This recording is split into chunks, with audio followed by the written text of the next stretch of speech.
Hi, everybody, and welcome to the Friday edition of Moohead Radio. I'm your host, Bovine and Blue. We got a basic, simple, shorter program today, this being a bye week for the Cleveland Browns, but there's still a few things that really are bothering me. And it isn't like they're torturing me or anything like that, but things that I think that need to be addressed. And I'll start out with the sit down that Andrew Berry had, and specifically about Deshaun Watson. And I'm not going to get into great depth about this, except to be able to make a basic point from this. Barry said in his sit down that heading into Sunday, they were God, I sound like Casey Kasem. Heading into Sunday, they were optimistic that Watson would play. So was he as he spent the week working through his rehab to be prepared for Sunday's game. Watson had made progress throughout the week, where he went from not being able to raise his arm earlier in the week to testing his shoulder pregame on Sunday. This is the first that we've heard of Deshaun Watson being unable to even raise his arm.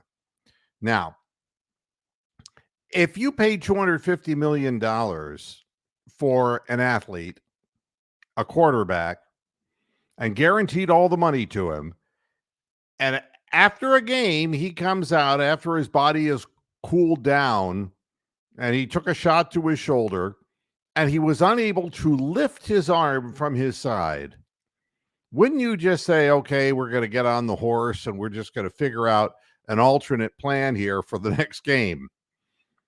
But instead, the organization basically said he's going to be fine. He's going to be fine. Now, this is a shortcoming of men. And I don't mean that is about gender based. I mean the men and women who would make a decision like this unilaterally have already decided that he's going to play come hell or high water and don't have the best interests of the player at heart. Now, Deshaun Watson has taken a lot of crap, and a lot of it because of Kevin Stefanski's comments that he was medically cleared to play, but it was his decision not to. But what we're hearing from Andrew Berry is he started out the week unable to lift his arm, and he did what he could. And when he tried to push off and throw the ball, it wasn't going anywhere, and it was uncomfortable and hurting him. The team saw that, and they made a joint decision. Basically, this isn't the best idea. But by that time, you're an hour away from the game. And, who knows how they prepared as far as with DTR and all of that. My point is this.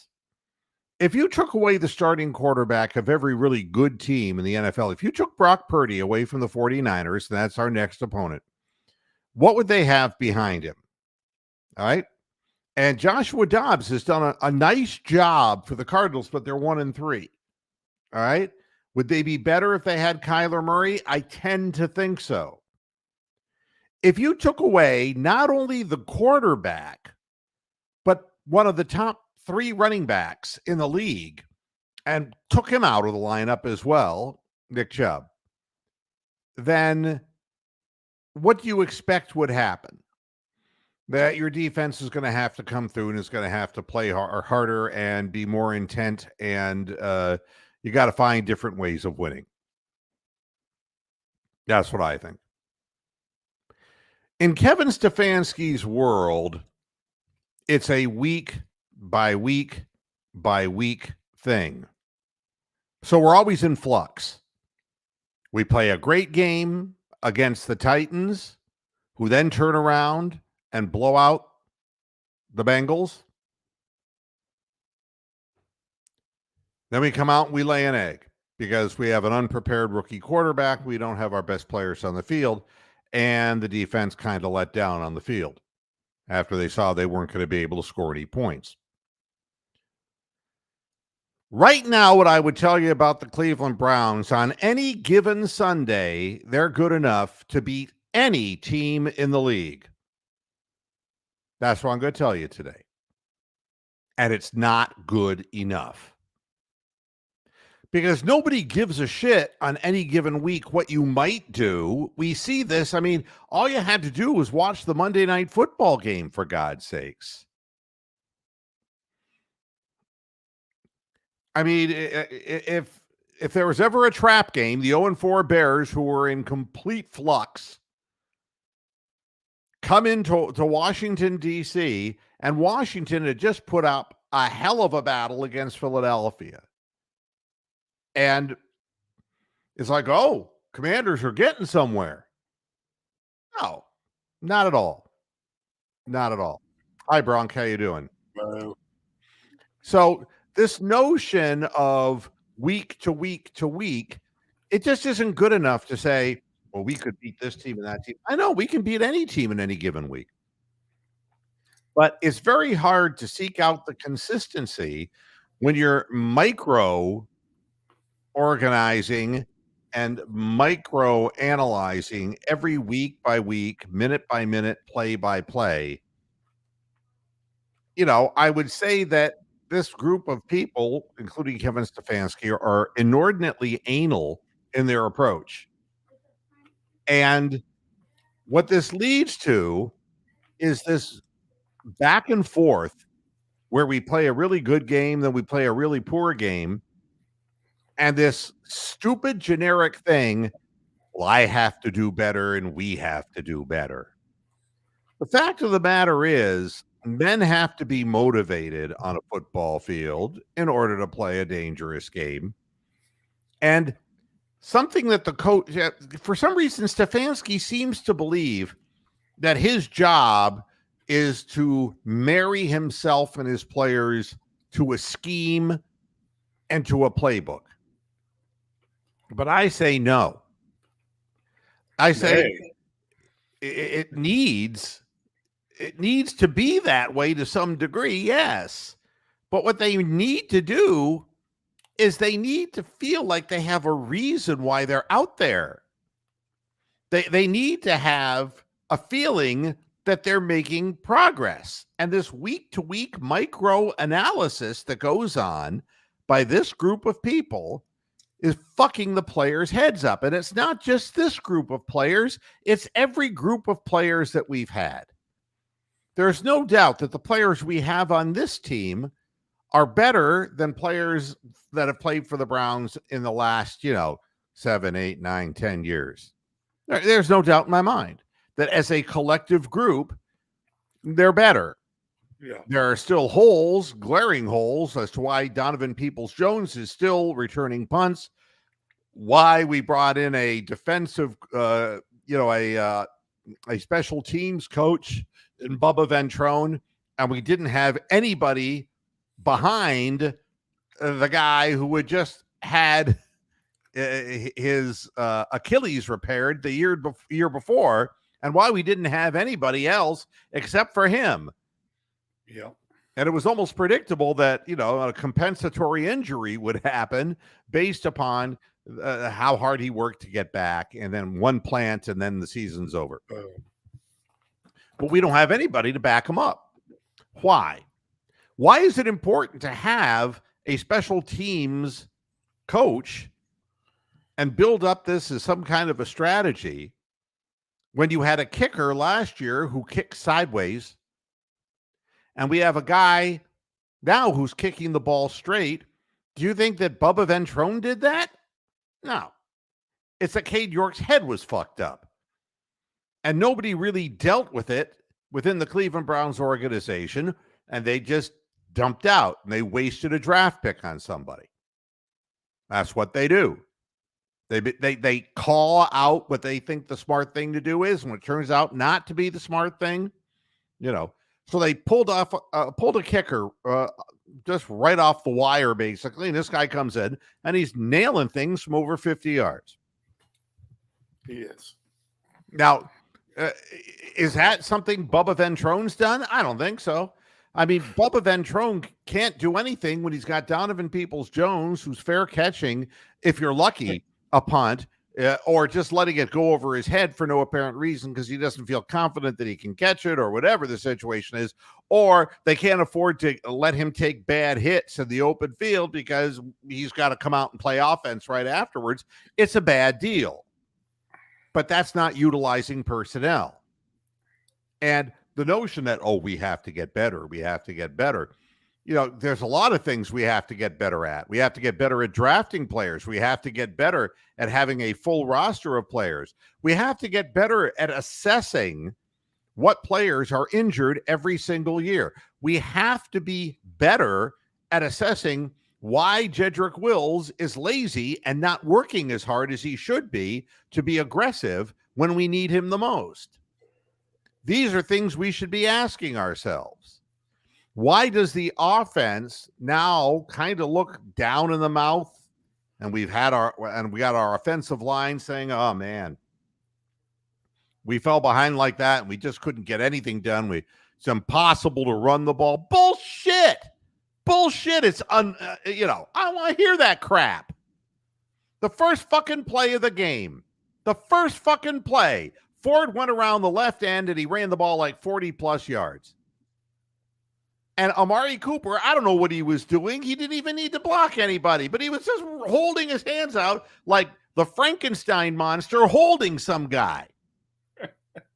Now, somebody got to talk to him about that. Get in someone's way, but don't extend your arms and hold them. And, you say, well, that's just one play, Mr. Moohead. Well, that's a big fucking play that starts out the first play of the game and gets us into their end of the field. And then it's, got to pass the ball. And so, like 14 of the first 17 play calls were passes. It's crazy. We got to be better at this. I got to be a better play caller. We got to be, fuck this shit. You got to be consistent at what you do and stop doubting yourself. And you can't be talking from two different scripts. If your starting quarterback, if that's all the more the head coach thinks of the starting quarterback is that he called the shot that he wasn't able to play when he was medically cleared, when a week previously he couldn't even raise his arm above his head, we have a problem, Houston. And the problem always will point to the head coach. Always. And it's like, we got the Bengals at a game this weekend that they damn well better win in Arizona. They damn well better win it. Joe Burrow can't lose to Joshua Dobbs now, can he? But if they go 1-4, the fact that they've started 1-3, who makes the fucking stupid call that a guy with a soft tissue injury in his calf would just start out the season injured and go from there? With no practice whatsoever. No practice whatsoever, and knowing that he had been injured the 2 previous years, who would be stupid enough to do that? And the answer is Zach. Zach Taylor. Yeah. Zach, baby. Zach needs to get sacked. And I've said that, and I'm saying the same thing about Kevin Stefanski. I don't believe this team is ever really going to ever get on a goddamn roll. Exactly.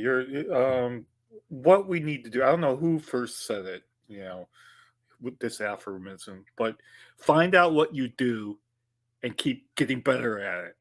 Just find out what you do well and get better at it and just keep doing it and doing it and doing it. And then maybe we'll win. But we try like trick plays when there's no need for trick plays. We try pass plays that we know are never going to work.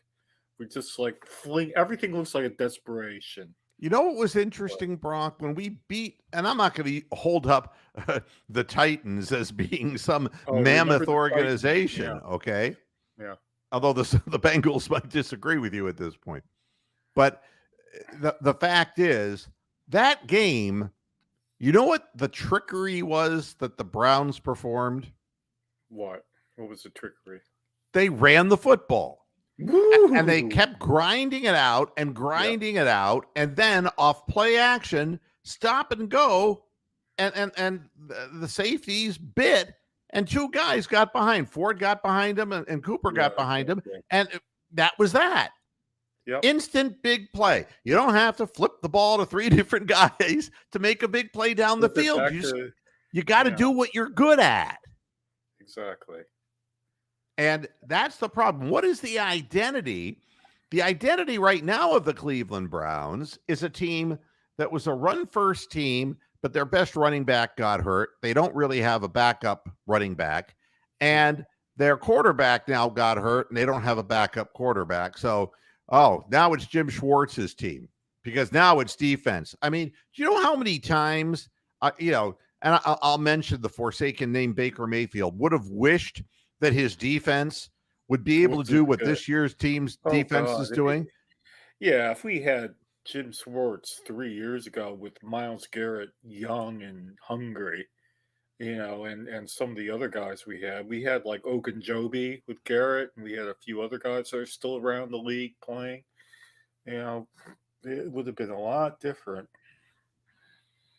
Yeah, and as far as now the subtext. Yeah, let's bring back Jacoby. No, it isn't that. It's that the Browns need an experienced backup quarterback.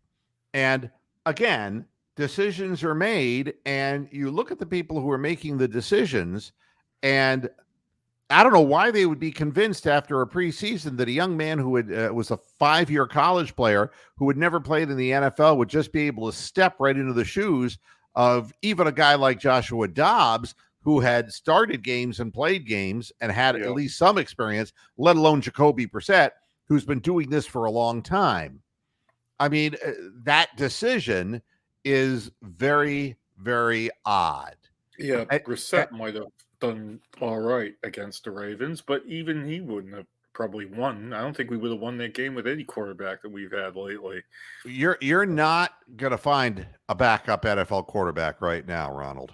I'm sorry to tell you, but that decision was something that would have had to have been made when we got our hands on Deshaun Watson, and in the preseason or whenever, the decision would have to be made that we need somebody in here behind him who will give us a chance to win if something happens to Deshaun. And we don't have that. And that's another thing about the Cleveland Browns is you play from week to week, but you're not looking at a big picture. You're not establishing a reputation around the league. You're not really creating an image for your team. I mean, when somebody comes in to play Cleveland, I still think what they think is, come hell or high water, they'll find a way to fuck up. Come hell or high water, they won't be able to move the football, and they will panic on defense, and they will start trying to become heroes, and they will stop, respecting the lanes they're supposed to cover, and they will overcommit or this or that. They'll start jumping off sides, start getting nervous, whatever the case may be. That's the only image the team has right now. And the players desperately want a different image than that now, don't they? You think so. But it doesn't look like Kevin Stefanski is able to shape the minds of the people who are playing on this field. It is very important because anybody who is sane wouldn't want to play football. No, LeBron James ruled it out for his sons, and they're probably the perfect size for it. Yeah, I mean, I just, if you wanted a tight end, get those guys fattened up a little bit, and his youngest son, he could be a tight end in college. Been better at football than basketball. Well, anyway. But you see, the issue here is that you have to give people an environment that extends beyond the week to week, the drab week to week reality of this is who we're playing this week. This is what the game plan is. You have to give some enthusiasm to the people who are playing it, because they wouldn't be playing it. It's like the movie North Dallas 40. They wouldn't be playing the game if they didn't like being looked at. Yeah. It's just like this Taylor Swift thing with Kelsey. Okay. Kelsey is kind of like, all right, back off. And the NFL's like, no. We're getting great publicity out of this. Yeah. the fact of the matter is the whole league has gone gambling and publicity. Yeah. And any way that you can get publicity, the league's going to do it. But that's what you keep inside your locker room is the communication between your players, your coaching staff, to keep people excited about playing the game and not paying attention to all this peripheral bullshit. And that is what we failed at and we continue to fail at. And, Yeah. you read things in the press, online, and, it's like, well, the Browns are off to a 2-2 start, but it's not really where they want to be. And we need more from Deshaun Watson. We need more from Jedrick Wills. And we need more from the return game. All right. But the big thing is our offensive line is underperforming, and that's why we don't have a running game. It's like, And let's they're stop getting a old minute. by the minute. The offensive line is getting old. Yeah. How many Yeah. yards per carry do the Browns, without Nick Chubb, how many yards per carry do they average? I think it's actually higher than most people will guess. I'm going to say 4.6. 4.4 yards. All right. And that's when Jedrick Wills is sleeping on the job, Yeah. and we're playing with not our full complement of offensive linemen. But what happens is that the head coach seems to knee jerk. And Yep. I don't understand why we didn't try to do more with the running game in a game where we knew. I mean, the team knew that the starting quarterback couldn't raise his arm. Yeah. Halfway through the week, he was only throwing 5 and 10-yard passes. They knew that they would have to rely on the run. Why would they do what they did? And the answer is because they're needle dick bug fuckers. They think, we're going to fool them. Yep. You're not going to fool anybody. You're going to either beat them or you're going to lose to them. Yeah. Yeah. It's like, I don't want to say it's a riverboat gambler type scenario, but it's like there's a desperation to the play calls. Like, if something doesn't work, then we're going to double down and do something even weirder on the next play. It just never makes sense. Do a shitty play on second down and do an even more awful play on 3rd and 12. Yeah. What is the point? Well, let me share some statistics about the running game as far as our offensive line. The reason that Jedrick Wills is coming under fire, if it's not the eye test where you take a look at him and say, geez, he doesn't really look like he's working that hard. And boy, this guy didn't turn out to be as good as we thought he was going to be. Yeah. He has the highest blown block rate. He's so bad, he's How bad blown is the he? whole block. Okay. He's blown Jenny on the block. Yeah. I mean, 3.3% blown block rate. But here's an incredible statistic. Okay, I'm ready. When they run to his side of the field, and this is going to blow your mind. They get probably 8 yards a carry. No, nope. No. When they run right at Jedrick Wills and they let him be the lead guy and they run to that side, to the left side, Okay. the running back gets the ball. On average, he gets 0.6 yards before contact. I'm not making this up. I mean, 0.6 yards. That's long enough to get the ball and go, That's what that is. you can't even get out of the hole. Yeah, it's more like, yeah. So you're tackled. You're not. Now, here is the most remarkable part of this. Tell me, Dr. Moo. Oh, God. We've run the football 46% of the time to the left side to Jedrick Wills, and this is what we've received, and we keep doing it. Is my sound better now? Yeah, you always sound pretty good. No, I think I didn't have my headphones in properly, so I think you might have been getting feedback or something. So, I mean, 46% of the time they're running right at Jedrick Wills, and there's 0.6 yards before contact. I mean, that's just incredible. If you take a look at DeJuan Jones, who would be, I think, the logical person to compare Jedrick Wills to, right? Absolutely. Jedrick Wills is at the end of his rookie contract, and DeJuan Jones is a rookie. He has a 1.8 blown block rate. Okay. All right. And to put that into perspective, Wyatt Teller has a 0.8 blown block rate. Okay. At the time, Pokic, who is now not playing, had a 2.8 blown block rate, and Petonio 2.5. All right. Yeah. So a 1.8 blown block rate for DeJuan Jones. However, on the average carry, oh no, 3.2 yards before contact. There you go. So that's 5 times better than what Jedrick Wills is doing, and the guy's a rookie, and he didn't even know he was going to be playing. Wow. So he has the greatest, longest number of yards before contact. Why aren't we running the ball that way more? I don't know. Are you using analytics to bullshit analytics? It sounds like well, it. Or they're using the wrong analytics. I think when people are demagogues, they will say anything to defend what they do, even if they're not doing it. Yeah. I mean, it's just double talk.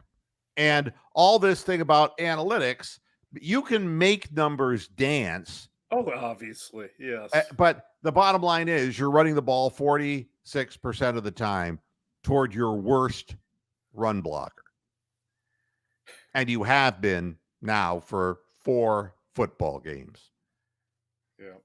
When you have to establish a running game. That just doesn't make sense. And it's more than just this, David. The Ivy League degree thing, if they would just let me show up at a press conference and let me ask a question, you know what they would say? The organization would say, who in the hell is the fat fuck who thinks he knows everything?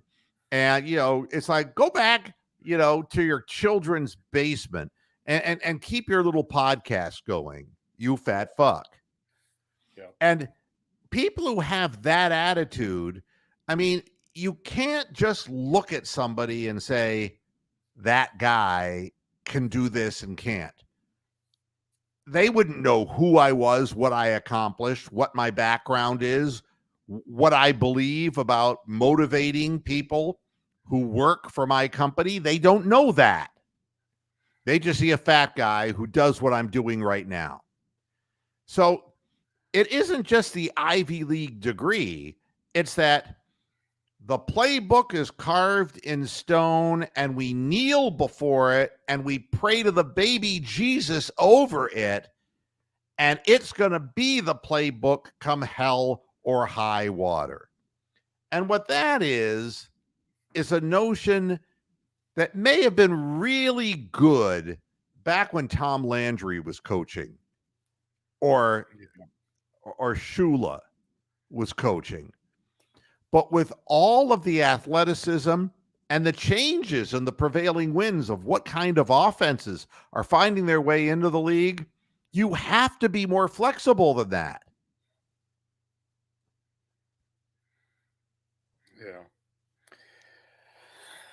So, I mean, that laminated play sheet's about as useful as a Denny's menu. Once you've been to a few Denny's, you know what's on the menu.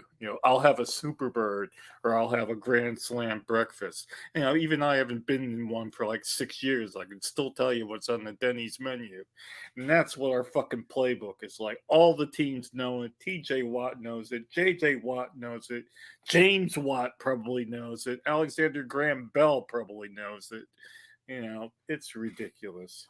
Now on ClevelandBrowns.com, it says GM Andrew Berry is still confident in the talent of their running back room and that they see an opportunity for the run game to be variable and effective. But, it can't be effective if you give the ball wide around the end on an end around to Elijah Moore, and Yeah, you know, he's it's not a running back. he's not a running back. That's He is absolutely not right. a running back. I And can tell you he's not a running back. I don't know what he is, and I don't He's think that they do either. all-purpose donkey, Project Yeah, Donkey, they don't know what he is. But, until you define somebody's role, I'm not going to sit there and blame the player.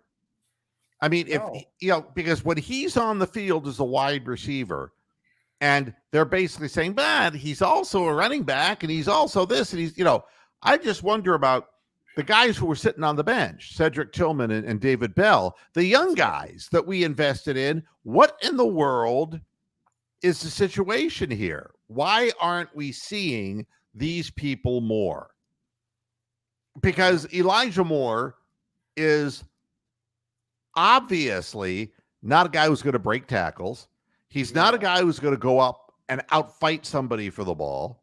no. And it's somebody that the Browns are in love with, about who's taken Anthony Schwartz's place on the end around. But it just doesn't seem, it just doesn't really make sense to me at all. And if you want to have a downfield throwing game at all, you got to have an intermediate passing game, and you got to have runners, receivers who run good patterns, guys with good hands. Why is Donovan Peoples-Jones having a 0 season? Uh, and why do you get a Swiss Army knife when what you really need is a frontline wide receiver? I don't understand it.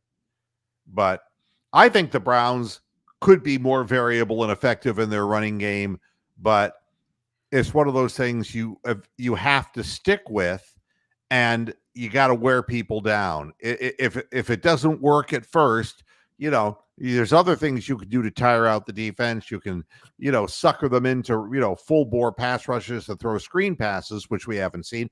I thought that Kareem Hunt would be there for that reason, but we're wrong about We're that not doing too. any of that. No, And Jerome Ford is only going to play so many downs, and now we have Strong, who I'm not exactly sure, besides returning kickoffs, and he doesn't, because they all go over his head anyway. Where we're at with the running back room at all. But yeah, it could be better if we utilized it in a way that allowed the scheme to do what it's supposed to do. But that's well, what I would like to see, and I'm obviously no expert, but I would like to see our quarterback in the shotgun and then run the ball out of that. Have a running back there with them and do read options and draw plays and shit like that. And if he decides to pass the ball, that there's somebody back there to help him block somebody that's being let through by this offensive line that seems absolutely shockingly bad this year. But I'm telling you, it isn't the offensive line who's that bad. What's bad is that the game plans and the play calls Are not never. making them look good, that's for That's sure. right. And they're not letting them gain leverage over their opponent psychologically to a point where we wear people down. And you'd think that would be important, especially when a rookie quarterback who'd never played a game before was going to play. Uh, I mean, I, they should have given them like a Tyrod Taylor sort of like playbook to run. I mean, that's the sort of thing that DTR could have done. More running plays and maybe the odd little pass play, but not trying to throw the ball to Amari Cooper 25 yards downfield when he's triple covered. That's not going to work. Well, and anyway, I would be remiss if I didn't mention that Dick Butkus passed away. No, he's dead now. yeah, 80 years Everyone's old, dead. and if he had been playing 30 years later, he wouldn't have made 80. Take my word for it. The No, way he played the game, hell's bells. That yeah, guy, I mean, he would throw himself into the fires of hell to make a tackle, even if it was 5 seconds late. Bad yep. news on the field, man. Really bad news. But you wonder, when a guy like that passes away, what that does to an organization. Was it the ghost of George Halas? Was it something that fired up the Bears to come out in Washington like they did? And the answer is when you got to know how good you are, but you can't think for a minute if you're the Commanders. After going through the whole Daniel Snyder thing, the whole embarrassing thing for that organization, and Sam Howell is your fucking quarterback. Oh, he's awful. You cannot believe that you're going to hang in there with elite teams. And they came out on that field saying, we're playing an 0-4 team and we're at home. We're going to win. Oh, my God, they didn't even try. And Those players just were soft. My goodness. It was a trap game for the drunk Washington bettors too out there. So the casinos must have fucking lapped that up when the Bears won big. Yeah. Minority owner Magic Johnson criticized his Commanders, saying we had no intensity. I mean, guys were just reaching with their arms, man. Oh. Honest to God. I mean, a guy's getting juked. Running backs running through the line unscathed and then juking defensive backs. Could you? I mean, they just were whiffing. Just whiffing. I mean, totally without rhyme or reason. Did they look like Chetty Osmond on defense? That's right. They didn't get back. And that, I mean, how many times are you going to throw the ball to, who is it? Moore? And the guy caught 230 yards worth of passes. And he was just running by people. I don't know who was supposed to be covering him. They were 6 yards behind coverage.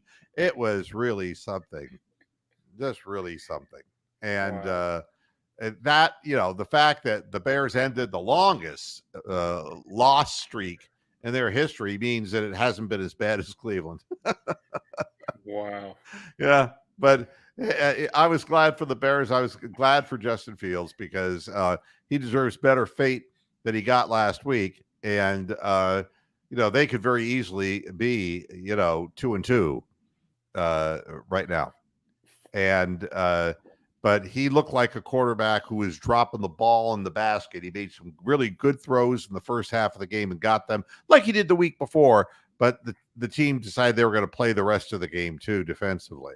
So, a couple other things I want to mention before I get out of here because I'm making this a shorter program today because I'm 1 week away from leaving Ohio to get back to Florida. So I'm trying to wrap things up here. So it's busy time.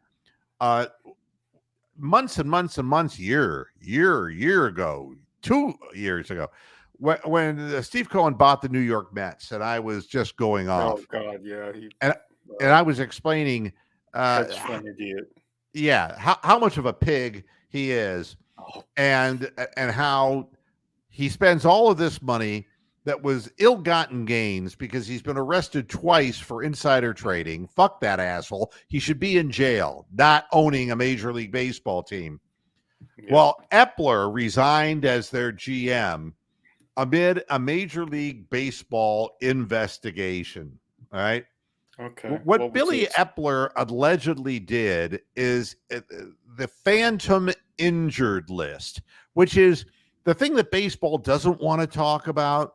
But it's when you have a guy and he doesn't play very much. Like for the Guardians, it might be somebody like Fry. All right. God doesn't play much. And they say, hey, we're going to give you an injured designation, but it's going to count towards your major league time. It's going to count to your advantage. You're going to get paid, everything, just we're going to put an injured designation on you. And that helps us out with somebody coming back. Right. Well, general manager Billy Epler resigned because of this Major League Baseball investigation into his use of the phantom injured list, which everybody else in the league's doing anyway. It's the player, to explain it briefly, the player ends up getting the benefit of service time, a major league salary, and retaining a spot on the 40-man roster, while the team retains the player amid a potential 26-man roster crunch. All right? So Epler's resignation came 3 days after the Mets introduced David Stearns as the president of baseball operations. All right? Everybody thought that Epler, who's only 48 years old, was expected to stay on, despite owner Steve Cohen officially handing Stearns control of the team's baseball operations department earlier in the week. In a statement, Epler said, "I wanted David to have a clean slate, and that meant me stepping down." So, what it really comes down to is they put the crunch on him, and a guy who's been busted twice for insider trading, who has turned the Mets and, are good players into bad players, turned a team from a team that with a $300 million roster into a. I forget about our players once they're gone. But Francisco Lindor, he did a little better this last year, but he's never projected out the way that they paid him, like he was going to project out. And basically this whole thing is so that the ownership can look better. Well, there's no way Steve Cohen's going to look better to me, period.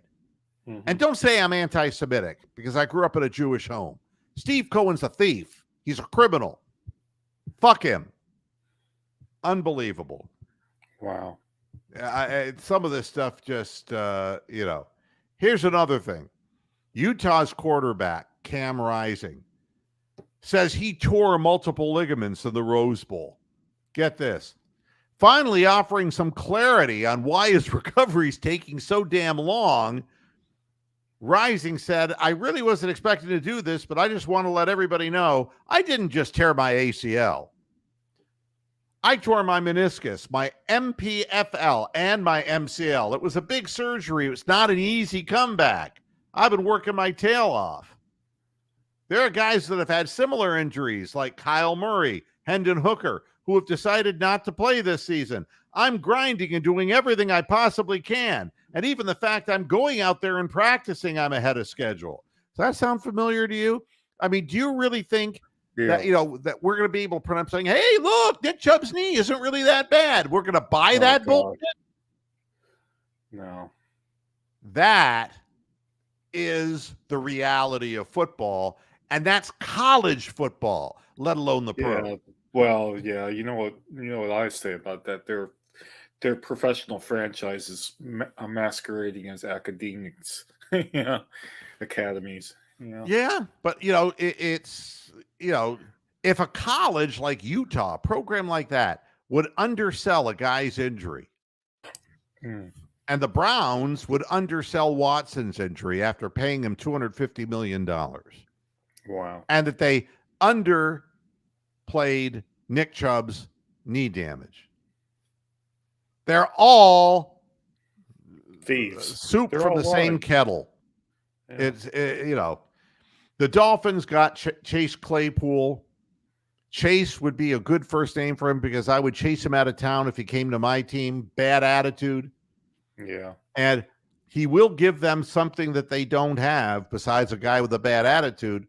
He's 6'4", and the rest of the receivers are kind of, smaller guys. Yeah. So, he may be able to find a little bit of succor. There's an SAT word, a little bit of comfort playing for the Miami Dolphins. So, but, he did all right his first 2 years in Pittsburgh, but there was a reason why that didn't continue. We got Cavaliers coming up. Everything is going to, play out the way it plays out. I thought it was an interesting thing that I read that Evan Mobley was being spoken to by Max Strus, who's one of the new guys who came from Miami, who was having Mobley watch video of Bam Adebayo, who's the center of the Heat, so that he could see how players like Max Strus and Niang and the three-point guys who we've acquired in the offseason, how when he receives the ball at the elbow, which is the favorite place for Evan Mobley to have the ball, how he can notice the motion of the offense and know what his players are doing to get them the ball in the right part of the court. Rather than just parking somebody in a corner 3 position, the Cavaliers need to get a ball motion offense going and realistically, Mobley, who is still only 22 years old, I thought it was interesting that Strus picked up that, Adebayo is a guy who you don't think of as offense first. You think of as defense first. And Evan Mobley has really looked like a defense first guy with little signs that he was starting to come around on the offensive end. But if you run a good hustling motion offense and you run it through a guy like Evan Mobley, who's, then you give Mobley a chance if with constant motion, instead of driving to the basket where 2 or 3 men can collapse on him, if he knows where to throw the ball to get the ball into the hands of Strus or Niang or whoever is in the game with him, who's an accurate 3-point shooter, it's going to make the Cavaliers a better basketball team. I thought that was very interesting. As far as what we'll be watching this weekend, Baltimore and Pittsburgh. Pittsburgh doesn't have a chance in hell. Pickett is playing with a bruised knee, and Baltimore is salivating. Yeah, I mean, it's just like I think I said this before. Is this any kind of trap game for the Ravens? No, Or are they not too good of an organization to not have a no, letdown? no, because Pickett will get hit late, and Yeah, and exactly. he'll be off the field. And then God only knows what's behind him. They still have that Malone character as their backup. Who's the Steeler backup these days? I couldn't even tell you. I couldn't Somebody even like tell you. But I mean, right now the Steelers are, with the exception of the Oh, game they Mitch played against us. Trubisky, Yeah, the Ladford Trubisky, the Ladford mentor. Yeah, Yeah. mentor. And then Cincinnati and Arizona, we'll be watching that too to see if it's possible that Cincinnati could go 1-4. Last thing I want to say before I get out of here. We talk about the GOAT, right? And there's always an argument, in NBA, who's the GOAT? Is it Michael Jordan, LeBron James, Abdul-Jabbar? There will be this Larry Bird. There'll be this never-ending argument about, Tommy Heinsohn. yeah, there are some sports that are easier to say who the GOAT is than other sports. All right. And if we look at the main sports like, Major League Baseball, who was the GOAT? There are still some people who are old enough to have seen Babe Ruth who would say Babe Ruth, and there are other people who would say Hank Aaron because of the record that he held without using steroids for so long. But you'd get an argument about that, Oh yeah. So in football, who's the GOAT? Tom Brady. I think that would be, if you stop Probably things nowadays, yeah. right now. Yeah. Yeah. Who's the GOAT in tennis? I think the women's GOAT would be Serena Williams. Oh yeah. I think that's, pretty well accepted. And on the men's side, Federer or Djokovic, you could make arguments about these people. But there's one thing that's been in the headlines that cannot be disputed, and that's that Simone Biles is the greatest gymnast, male or female, who has ever lived. Okay? And if you're not hearing about it, it's because nobody's telling you about it. Simone Biles started out 16 years old in women's gymnastics. And I want to say now, she's 28. She took 2 years off. Took 2 years off. How many people do you know? I mean, that can take 2 years off. And the reason she took the time off, it was really at the doorstep of a big Olympics. And she basically experienced what they call the twisties, which is kind of like the Steve Sachs, Chuck Knobloch, can't throw to first base thing anymore, that doing twisting maneuvers off apparatus in gymnastics, that they become scared and they get the heebie-jeebies. Right. Simone Biles is 2 months back into her comeback, if you will call it that. And she's won the world championship. The U.S. won the world championship. It is her 6th worlds all around, sets a medals mark.